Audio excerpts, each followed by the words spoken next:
Hello guys, innovation wifi study में आपका स्वागत है। आज हम पढ़ेंगे बीएससी फाइनल की मैथ। उसमें हमारा आज फर्स्ट पेपर रहेगा रिंग थ्योरी। रिंग थ्योरी हम पढ़ेंगे गाइस। देखिएगा, रिंग किसे कहते हैं, वलय या रिंग किसे कहते हैं। तो यहाँ से देखिएगा, इसकी डेफिनेशन है।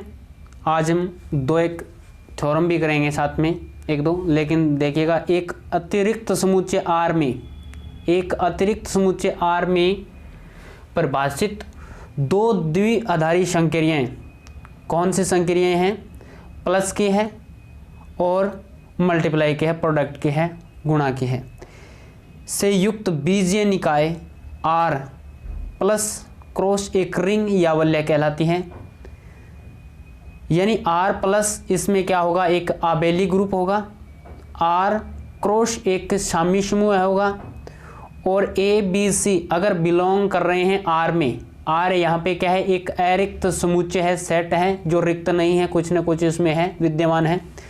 तो यहाँ से देखिएगा, ए क्रॉस बी प्लस सी, ये वामबंटन गुणधर्म है यहाँ से, क्योंकि ए का मल्टीप्लाई बी के साथ में प्लस में ए का मल्टीप्लाई सी के साथ में। इसी प्रकार से यहाँ से ए का मल्टीप्लाई बी के साथ में है, ये हमारे पास में दक्षिण बंटन गुणधर्म है। इसके बाद में देखिएगा, यहाँ पे टाइप ऑफ रिंग के प्रकार। पहला प्रकार आता है हमारे पास में रिंग विद तत्समक रिंग है, रिंग विद यूनिटी। यदि किसी वलय आर प्लस क्रॉस में गुणात्मक तत्समक ई विद्यमान हो। ई तत्समक होगा किस प्रकार से, जब कोई एलिमेंट हमारे पास में आर में है, तो यहाँ से ई से मल्टीप्लाई करेंगे तो वो ही एलिमेंट प्राप्त होगा हमारे पास में। एक ई एक ऐसा एलिमेंट है जिसका मल्टीप्लाई अगर हम ए के साथ में करते हैं तो वापस ए ही हमें प्राप्त होता है, या ए का मल्टीप्लाई ई के साथ में करते हैं तो ए ही प्राप्त होता है। उसे कहते हैं तत्समकारी रिंग कहते हैं, क्योंकि जो ए एलिमेंट है वो किस में है, आर में है। इसके बाद में है हमारे पास में कम्यूटेटिव रिंग, क्रम विनिमय ring.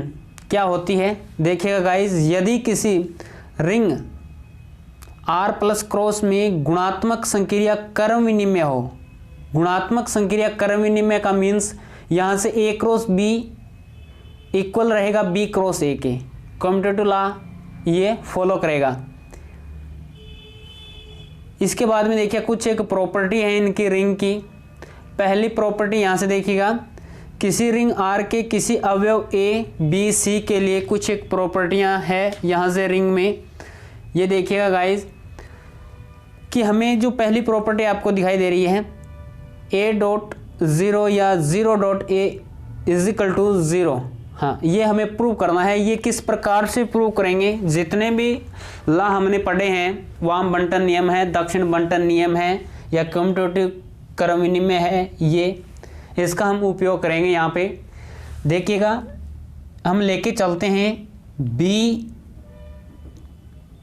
Is equal to B. अगर मैं बी में ज़ीरो ऐड करूँगा तो देखिएगा B is equal to B ही रहेगा। यहाँ से सभी को दिखाई दे रहा है ना, ठीक है। अगर मैं दोनों तरफ ए से इसको मल्टीप्लाई कर दूँ, A B is equal to मेरे पास में हो जाएगा ए बी प्लस में ज़ीरो। अब मैं यहाँ से वाम बंटन नियम हमने पढ़ा था, क्या होता है, ए क्रॉस बी और B cross A cross zero रहेगा। तो ये वाम बंटन नियम लगा दीजिएगा आगे, A cross B is equal to A B plus में ए डॉट ज़ीरो। ये कौन सा है, वाम बंटन नियम है। वाम बंटन नियम लगा दिया मैंने। अब इसके बाद में देखिएगा, यहाँ से इसमें मैं ज़ीरो को ऐड कर सकता हूँ, इसमें भी मैं क्या कर सकता हूँ, ज़ीरो को ऐड कर सकता हूँ। ए बी प्लस में zero is equal to A B plus में ए डॉट ज़ीरो। अब देखिएगा, इसका कंपैरिजन करते हैं। क्या करते हैं, कंपैरिजन करते हैं तो ए बी से ए बी कैंसिल हो जाएगा, हमारे पास में बचेगा zero is equal to A dot zero. ये वैल्यू आती है 0 is equal to A dot 0। चलिएगा, अब इसका दूसरी साइड लेके चलते हैं। किस प्रकार से लेके चलेंगे, यहाँ से देखिएगा b is equal to B plus में 0। अब मैं a का मल्टीप्लाई पहले मैंने लेफ्ट साइड में किया था, अब मैं राइट साइड में इसका मल्टीप्लाई करता हूँ। b dot A is equal to B plus में 0 इंटू ए। क्लियर है। अब यहाँ से हम लगाएंगे वाम बंटन नियम, लगा दीजिएगा b dot A is equal to B dot A plus में 0 डॉट ए। अब वही कंडीशन करनी है आपको, b डॉट ए प्लस में, इसमें मैं 0 को ऐड कर सकता हूँ, is equal to b dot A plus में 0 डॉट ए। यहाँ से ये दोनों साइड कैंसिल हो जाएगी तो हमारे पास में आएगा 0 is equal to 0 dot A. यही कंडीशन थी, 0 is equal to A dot 0। ये देख लीजिएगा गाइज, यहाँ पे a डॉट 0 या 0 dot A is equal to 0 आ गया ना। तो ये यहाँ से हो जाएगा 0 dot 0 is equal to 0 dot A. ये देखिएगा दोनों साइड, यहाँ से हम लिखेंगे a डॉट 0 या 0 dot A is equal to 0। ये प्रूव हो जाती है। इसी प्रकार से हम a माइनस बी वाली ये प्रूव कर सकते हैं, c वाले प्रूव कर सकते हैं, d वाले प्रूव कर सकते हैं और e वाले प्रूव आप कर सकते हो, कोई दिक्कत नहीं है। इस प्रकार से आपको लेके चलना है। मैं बता देता हूं जो आपको b लेके चलना है वो किस प्रकार से लेके चलना है, चलो करवा देते हैं। यहां से मैं b नंबर प्रॉपर्टी लिखता हूं आपके पास में कि b नंबर प्रॉपर्टी हमारे पास में क्या है। ये है हमारे पास में a minus B is equal to minus A B, यही है। चलिएगा, अब यहां से देखिएगा इसको किस प्रकार से लेके चलेंगे। जो हमारे पास में a नंबर प्रॉपर्टी आई थी उसको लेके चलेंगे हम। a dot 0 is equal to 0, a dot 0 is equal to 0 लेके चलें। चलो ठीक है, 0 ही होता है, चलो ठीक है। अब मैं यहाँ पे लिखूँगा a, 0 को मैं लिख सकता हूँ ना माइनस बी प्लस में b इज इक्वल टू 0, कोई दिक्कत नहीं। चलिएगा, अब यहाँ से बंटन रूल लगा दीजिएगा, a माइनस बी प्लस में A B is equal to 0। बंटन रूल लगा दिया। नेक्स्ट स्टेप देखिएगा किस प्रकार से लिखेंगे। इसको मैं इधर लेके जाता हूँ, इसको मैं इधर लेके जाऊंगा तो ये मेरे पास में a माइनस का b is equal to minus का हो जाएगा ए बी। माइनस का क्या हो जाएगा गाइज, ए बी। यही हमें प्रूव करना था। देख लीजिएगा ऊपर, यहाँ पर देख लीजिएगा, यही कंडीशन आई थी। चलिएगा, अब इसके बाद में इसके आगे एक स्टेप और है कि माइनस ए और बी ये आपको प्रूव करना है, इसके इक्वल ही प्रूव करना है। तो आप क्या लेके चलते हो, यहाँ से ये लेके चलना 0 dot B is equal to 0, और जो बी है वो बिलोंग किस में कर रहा है, आर में कर रहा है बिलोंग। क्लियर है। चलिएगा गाइज, इसी प्रकार से हम उसमें हमने माइनस बी प्लस में बी ऐड किया था, इसमें गाइज ऐड कर दीजिएगा। 0 की जगह ऐड करना है आपको माइनस ए प्लस में ए और b इज इक्वल टू 0। अब आपको बंटन रूल इसमें लगाना है, माइनस ए बी और यहाँ से प्लस का चिन्ह आएगा, A B is equal to 0। तो यहाँ से देखिएगा माइनस का ए बी, इसको मैं इधर लेके जाऊँगा तो माइनस का क्या हो जाएगा, ए बी। चेक कर लीजिएगा गाइज, चेक कर लीजिएगा, हो गया हमारा क्वेश्चन। ठीक है, प्रॉपर्टी में कोई दिक्कत नहीं है। चलिएगा, नेक्स्ट नंबर जो सी नंबर पार्ट है आपका बहुत ही आसान है। देखिएगा, सी नंबर आपके पास में पार्ट था कि माइनस का ए माइनस का B is equal to minus का ए माइनस का B is equal to A B आपको प्रूव करना है। ये प्रूव करना है गाइस ए बी। तो आप किस प्रकार से प्रूव कर सकते हो इसको, मैं देखिएगा ये लेके चलता हूं कि माइनस का ए और माइनस का बी, इसको मैं किस प्रकार से लिख सकता हूं। देखिएगा माइनस का ए है, बाहर है, ठीक है, ए, और इसको मैं लिख सकता हूं माइनस का बी, ठीक है। यहां से देखिएगा माइनस का ये बाहर है, ये बाहर ले आते हैं, और ये हमारे पास में ए बी, इसमें भी रूल काम में आएगा, क्योंकि जो ऊपर हमने देखो किस प्रकार से किया है, माइनस का ए प्लस में बी को मैं माइनस ए बी लिख सकता हूं, तो ये आप यहां से लिख सकते हो बी से। गाइज समझ रहे हैं आप, ए माइनस बी को मैं माइनस ए बी लिख सकता हूं, ए माइनस बी को मैं माइनस ए बी लिख सकता हूं, लिख सकता हूं नहीं लिख सकता, लिख सकता हूं ना, तो ठीक है, माइनस ए बी मैंने लिख दिया। ये माइनस और माइनस क्या हो जाएंगे, प्लस के ए बी हो जाएंगे, ये बाहर आ जाएगा, ये आपका शोल हो गया। चलिएगा डी पे चलते हैं, A B minus C equal A B plus में माइनस के सी।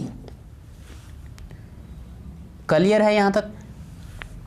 चलिएगा ये आपको प्रूव करना है क्या, नहीं ये प्रूव नहीं करना है अभी। ए माइनस बी माइनस सी, यहाँ से आपको प्रूव करना है ए बी माइनस ए सी, ये आपको लेके आना है, ठीक है।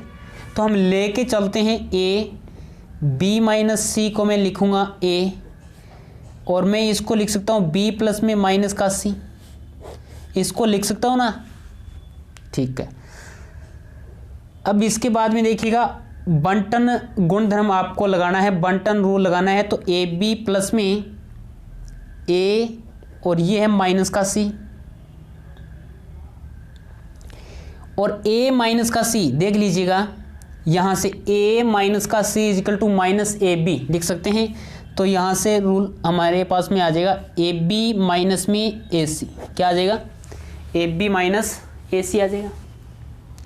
यही हमें सोल्व करना था। चलिएगा ई नंबर प्रॉपर्टी आपके पास में है, B minus C into A is equal to B A minus A C, ये आपको प्रूव करना है। ये आप लेके चलोगे is equal to B plus minus C, और यहाँ से ए बंटन रूल लगाओगे गाइस, बंटन रूल लगाओगे तो ये हो जाएगा बी ए प्लस में माइनस का सी ए, और माइनस का सी ए यहाँ से देख लीजिएगा, हाँ अब यहाँ से ये स्टेप देख लीजिएगा, बी से आप क्या लिख सकते हो, ए बी लिख सकते हो इसको, ठीक है। तो बी ए माइनस में ए सी लिख सकते हैं, कोई दिक्कत नहीं है, या सी ए सी ए की बात है, सी ए लिखा है कोई दिक्कत नहीं, यहाँ पे सी ए कर लेना, ठीक है। तो सी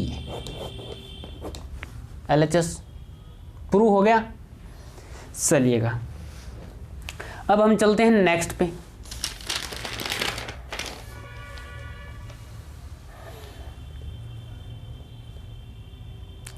यहां से सभी को क्लियर दिखाई दे रहा है। अब देखिएगा वेरी वेरी इंपॉर्टेंट है आपके लिए बुलियन रिंग।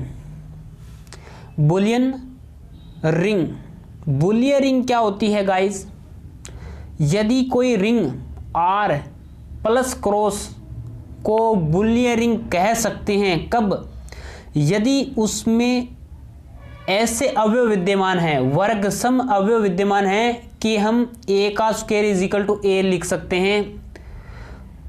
इस प्रकार के अवयव अगर उस रिंग में विद्यमान है तो उस रिंग को हम क्या कह सकते हैं, बुलियन रिंग कह सकते हैं। ओनली फॉर दो ही एलिमेंट ऐसे हो सकते हैं जिसका हम क्रॉस करेंगे तो सेम वही वैल्यू आएगी। जैसे हमने किया था एक्स की square is equal to X, तो एक्स की एक ऐसी वैल्यू लेके आइएगा जिसका स्क्वायर करने पे वो ही सेम वैल्यू आती है। ऐसी कौन सी वैल्यू हो सकती है, ओनली फॉर ये देख लीजिएगा एग्जाम्पल आपके सामने है 0 और 1, ओनली फॉर बुलियन रिंग के ही एग्जाम्पल है, ठीक है। 0 का स्क्वायर कीजिएगा 0 ही आता है, 1 का स्क्वायर कीजिएगा 1 ही आता है। ये बूलियन रिंग के एग्जाम्पल हैं। बूलियन रिंग में क्या होता है, ए की स्क्वायर इज इक्वल टू ए, ऐसे ही एलिमेंट विद्यमान होते हैं। और ये इंपॉर्टेंट डेफिनेशन है, यहाँ से देख लीजिएगा, 2016 में आई हुई है। चलेगा। अब इसके बाद में जो सेकंड नंबर आपको दिखाई दे रही है, ये भी काफ़ी इंपॉर्टेंट है। यहाँ से आपको समझना है बी, सी और डी काफ़ी इंपॉर्टेंट है। इस पे आके जाके थ्योरम भी आपको दिखाई देगी। Zero divisor in a ring, वल्य में शून्य के भाजक और वल्य में शून्य के भाजक देख लीजिएगा कब हो सकते हैं। यदि कोई रिंग आर प्लस क्रॉस एक कम्यूटेटिव रिंग है, क्रम विनिमय है, ए बिलोंग करेगा आर में, शून्य न हो। ए है वो बिलोंग कर रहा है आर में और ये शून्य नहीं है, तथा आर के ए से एक शून्येतर अवयव बी का अस्तित्व हो कि A dot B is equal to हमारे पास में 0 आ जाए, तो ए को रिंग के शून्य का भाजक कहते हैं। समझ में आएगी बात? एक बार एग्जाम्पल को देख लीजिएगा, ज़्यादा समझ में आएगा आपके। ये हमारे पास में कोई रिंग दे दिया कि 1 2 3 4 0 1 2 3 4 5 6 एलिमेंट दे दिए, प्लस 6 और क्रॉस 6 में शून्य के भाजक क्या क्या हो सकते हैं। इनमें देख रहा हूँ क्रॉस 6 में देख रहा हूँ मैं कि ऐसे दो अवयव एलिमेंट लेते हैं जो 0 नहीं है। यहाँ से मैंने लिया 2 not equal 0, 3 not equal 0, 4 not equal 0, तीनों के तीनों क्या हैं, 0 नहीं है। बट यहाँ पे क्रॉस 6 इन दोनों के बीच में प्रोडक्ट वाली संक्रिया लगाते हैं, लगा दीजिएगा। 2 क्रॉस 6 2 क्रॉस 3 मल्टीप्लाई कर दीजिएगा 6 minus 6 is equal to 0। 3 cross 6 क्या आता है, 6 minus 6 is equal to 0। 4 cross 3 12 minus इसका गुणज है, यानी 6 का ही गुणज 12 है, तो यहाँ से कर लीजिएगा 12 माइनस 2 इंटू 6 यानी 12, तो ये आ जाएगा, क्या आ जाएगा, 12 माइनस 12 0। इसी प्रकार से ये हो सकता है 12 माइनस 12 इज इक्वल टू 0। 6 का मीन्स यहाँ से 6 के गुणज जितने भी होंगे, 6 हो सकता है, 12 हो सकता है, 18 हो सकता है, 24 हो सकता है, 30 हो सकता है। तो इस प्रकार के जो गुणज आएंगे उसमें अगर ये x6 संक्रिया लगाते हैं यहाँ से, तो इसका रिजल्ट क्या आता है, 0 ही आता है। यही बात बोली गई कि a dot B is equal to 0, जहाँ पे a नॉट इक्वल 0। तो 2 और 3 4 ये क्या है, शून्य के भाजक हैं। ये क्या है भी, 2 3 4 को हम क्या बोल सकते हैं, शून्य के भाजक बोल सकते हैं। चलिएगा नेक्स्ट, ये हमारे पास में क्या था, शून्य वल्य में शून्य के भाजक।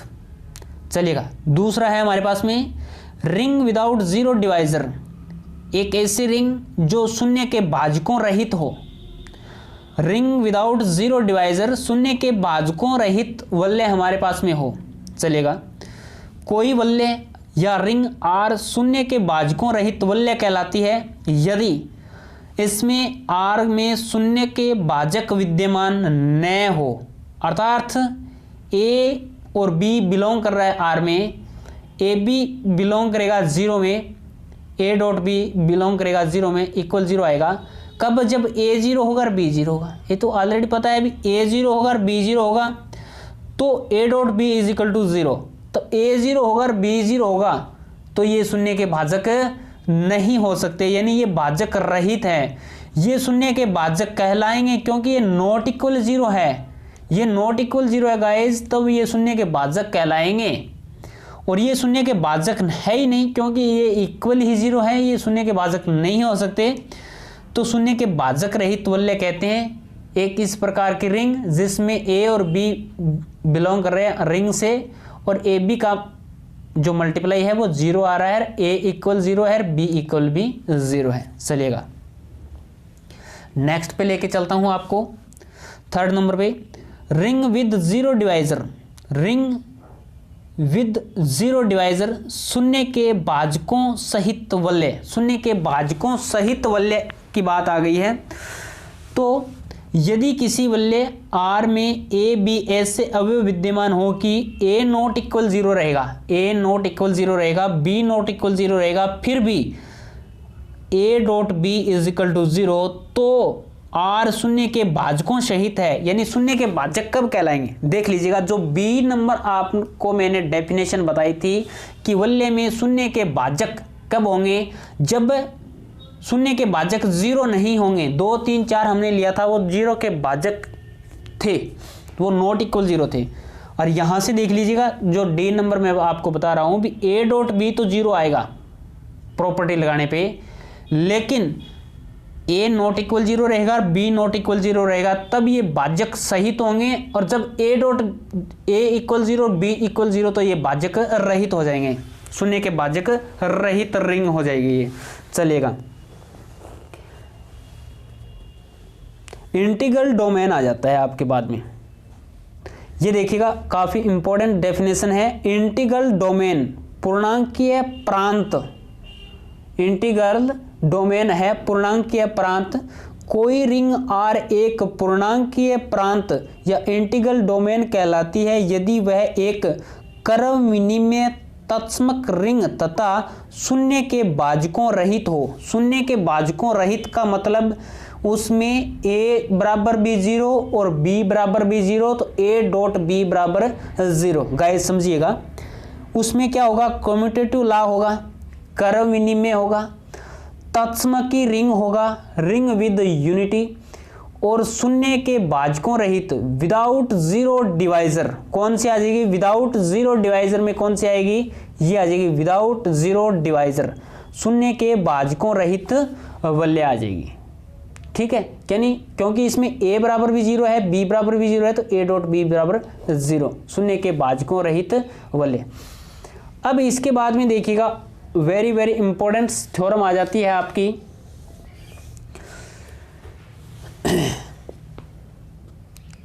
ग्यारह और 18 में ये पूछी गई है।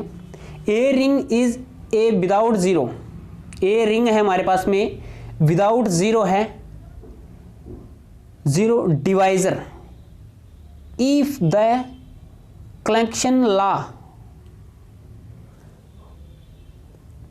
Holds in are. क्या बोल रहा है कि कोई वल्य है, कोई रिंग है आर, शून्य भाजक रहित है यदि और यदि, इफ और इफ का मीन्स होता है यदि और यदि, यानी इसका विपरीत भी हमें लेके आना है। इफ और इफ, यदि और यदि, यानी इसका हमें विपरीत भी लेके आना है। आर में निरसन नियम सत्य है। निरसन नियम देख लीजिएगा गाइस क्या होता है। निरसन नियम आपको पता होना चाहिए। ये बोल रहा है भी भाजक रहित है, ठीक है, चलिएगा। निरसन नियम में आपको बता देता हूं, अगर हमारे पास में A नॉट इक्वल 0 होता है और A क्रॉस में B करता हूं, तो हमारे पास में A क्रॉस C, अगर इस प्रकार की कंडीशन है तो हमारे पास में A बराबर B बराबर क्या आना चाहिए? C आना चाहिए। ये निरसन नियम कहते हैं। चलिएगा, या हम ये भी लिख सकते हैं A not equal 0, B cross A equal C cross A, तो यहां से हमारे पास में B इज इक्वल टू क्या आ जाएगा? C आ जाएगा। B इज इक्वल टू क्या आ जाएगा गाइस? C आ जाएगा। जब A नॉट इक्वल 0 है, A नॉट इक्वल 0 है, A cross B is equal to A cross C और B cross A is equal to C cross A। ये हमारे पास में क्या आ जाएगा guys? B is equal to C, और ये हमारे पास में आ जाएगा B is equal to C। ये निरसन नियम है।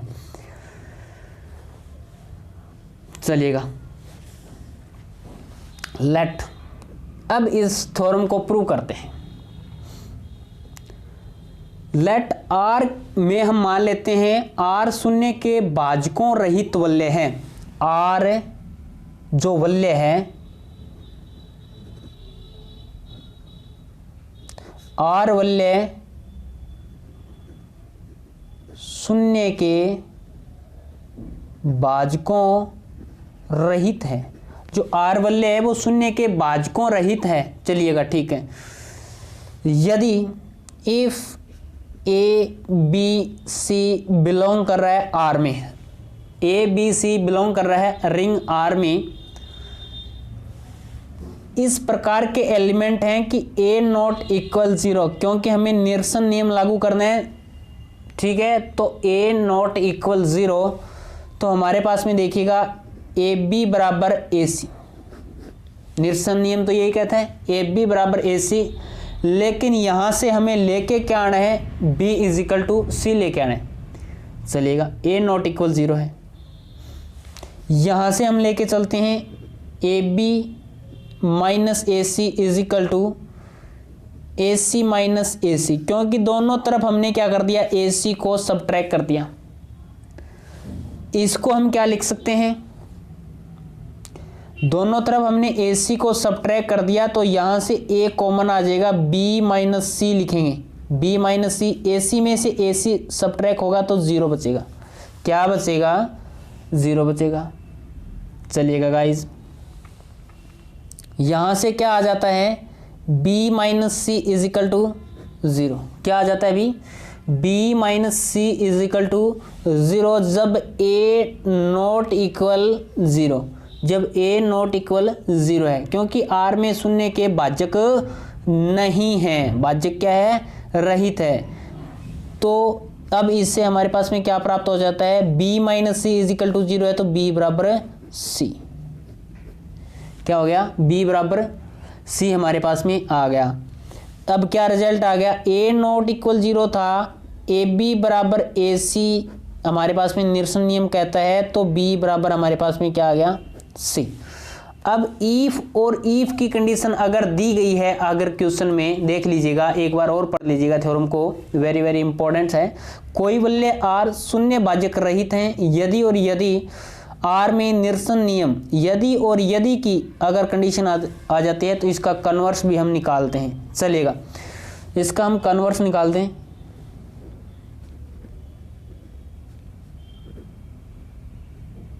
कन्वर्सली यानी विलोमत लेके निकालते हैं इसका। अब देखिएगा, जो हमने निकाला है वो लेके चलते हैं, जो हमने निकाला है वो लेके चलते हैं। मान लीजिए R में निरसन नियम लागू होता है, मान लीजिए R में अगर निरसन नियम, मान लेट करना है आपको, माना R में निरसन नियम लागू होता है, तो लागू होता है, ये लिखना है, लागू होता ही है, ठीक है। यदि a नॉट इक्वल 0 है और a नॉट इक्वल 0 है और a बिलोंग कर रहा है R में, रिंग में, a नॉट इक्वल 0 है, R a में R बिलोंग कर रहा है, तो ए बी हमारे पास में क्या हो जाएगा, is equal to 0। A B हमारे पास में क्या हो जाएगा गाइज, इज इक्वल टू 0 हो जाएगा। यानी यहां से गाइज आप लिख सकते हैं A B, A not equal 0 है, ए बिलोंग कर रहा है आर में, अगर निरसन नियम लागू होता है तो यहाँ से A B is equal to 0, A B 0 है, तो इसको मैं क्या लिख सकता हूँ, 0 के मल्टीप्लाई में ए लगा सकता हूँ ना, कोई दिक्कत नहीं है। यहाँ से समझ लीजिएगा ए डॉट 0 लिख सकता हूँ 0 को, चलिएगा लिख दिया। अब ए डॉट 0 तो हम जानते हैं ए डॉट 0 या 0 डॉट ए क्या होता है, 0 ही होता है। यहाँ से अगर हम निरसन नियम लगाएंगे, अगर निरसन नियम लागू होता है तो ए बी बी, निरसन नियम क्या कहता है गाइज, ए बी बराबर ए सी, ए बराबर ए तो बी बराबर क्या आ जाएगा, सी, यानी बी बराबर सी आ जाएगा। तो गाइज यहाँ से देख लीजिएगा A B is equal to A dot 0 है, तो बी बराबर क्या आ जाएगा, बी बराबर 0 आ जाएगा, बी बराबर गाइज क्या आ जाएगा, 0 आ जाएगा। सभी को दिखाई दे रहा है ना, तो b बराबर 0, ये हमने प्रूव कर दिया, ठीक है। ये आपकी प्रूव हो गई भी थ्योरम 11.1 हमने थ्योरम प्रूव कर दिया गाइज। तो इस प्रकार से आपकी 1.2 थ्योरम आपकी कंप्लीट हो जाती है। और ये बुलियन रिंग है, वल्ले में शून्य के भाजक हैं, शून्य के भाजकों रहित वल्य है, शून्य के भाजकों सहित वल्य है, और पूर्णांकीय जो प्रांत है, इंटीग्रल डोमेन है, ये डेफिनेशन है। रिंग की भी डेफिनेशन आपके पास में है, ये देख लीजिएगा, यहाँ से रिंग की डेफिनेशन आ जाती है। स्टार्टिंग में हमने रिंग की डेफिनेशन पढ़ी थी, रिंग के टाइप पढ़े थे, और ये रिंग की कुछ एक प्रॉपर्टियाँ थी, ये भी हमने पढ़ी थी। तो गाइस, अगर आपको वीडियो अच्छा लगा हो तो लाइक कमेंट जरूर करना। चैनल को अभी तक अगर सब्सक्राइब नहीं किया तो सब्सक्राइब जरूर करना, और वीडियो कैसा लगा मेरे को कमेंट करके ज़रूर बताना। मिलेंगे नेक्स्ट वीडियो में। जय हिंद, जय भारत।